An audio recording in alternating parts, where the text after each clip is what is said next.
Banyak orang bilang, jadi sales mobil itu enak. Ketemu banyak orang, bisa dapat komisi besar, kelihatan hidupnya jalan terus. Tapi, bener nggak sih? Yang orang lihat itu cuman hasilnya closing, komisi, kadang bahkan gaya hidup.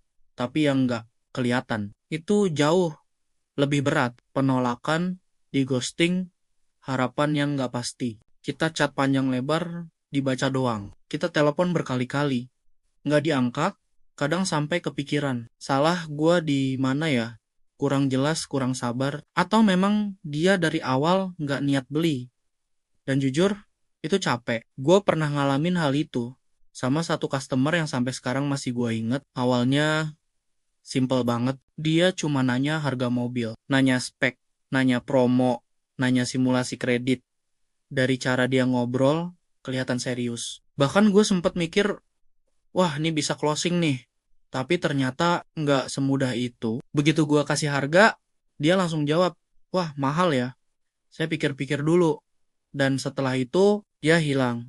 1 hari, 2 hari, 3 hari, seminggu, nggak ada kabar sama sekali. Tapi sebagai sales, gue nggak bisa langsung nyerah. Gue coba follow up, gue chat lagi, gue tanya kabar, gue kasih update promo.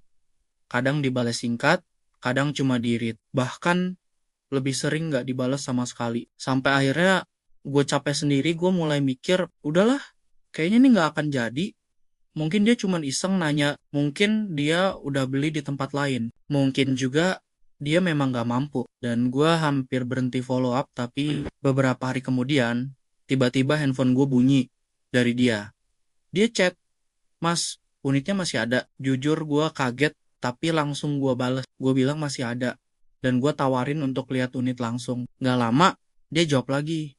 Kalau saya ke showroom, bisa lihat hari ini. Di situ gue mulai ngerasa ini serius. Akhirnya dia datang ke showroom. Dia lihat unitnya langsung. Dia muter-muter, nanya detail, bandingin, bahkan sempat diem cukup lama. Sebagai sales, gue cuma nemenin. Nggak maksa, nggak terlalu banyak ngomong. Cuma kasih info yang dia butuh. Terus kita lanjut ke test drive. Dan di situ mulai kelihatan dari cara dia nyetir, dari ekspresinya, dari pertanyaannya. Gue tahu dia mulai cocok. Setelah selesai test drive, kita duduk lagi. Ngobrol santai, bahas harga lagi, bahas skema pembayaran, dan gak lama kemudian, dia bilang, oke mas, saya ambil. Di situ rasanya lega banget. Beberapa saat kemudian, DP masuk, deal. Tapi ternyata ceritanya belum selesai. Dia tiba-tiba bilang, Mas, sekalian satu lagi ya. Gue sempet diem. Dan ternyata dia ambil 2 unit sekaligus. Di situ gue bener-bener kaget, tapi juga belajar satu hal penting. Customer itu bukan gak minat. Mereka cuma butuh waktu. Kadang mereka butuh bandingin. Kadang mereka butuh mikir. Kadang mereka butuh yakin dengan keputusan mereka. Dan sebagai sales, tugas kita bukan maksa, tapi nemenin proses mereka. Karena pada akhirnya, yang closing itu bukan yang paling cepat, tapi yang paling sabar dan paling konsisten. Jadi kalau kamu sekarang lagi di posisi nungguin customer, lagi capek deh ghosting, lagi ngerasa usaha kamu sia-sia, ingat satu hal, bisa jadi dia cuma belum waktunya.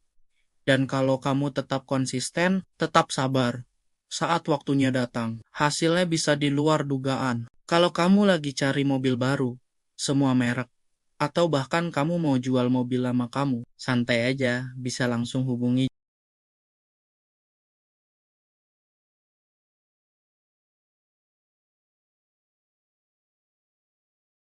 Siapa tahu cerita kamu berikutnya jadi cerita closing yang gak kamu sangka juga. Dan buat kamu yang suka cerita kayak gini, follow channel ini. Karena masih banyak cerita sales mobil lainnya yang lebih gila, lebih relate, dan pastinya nyata.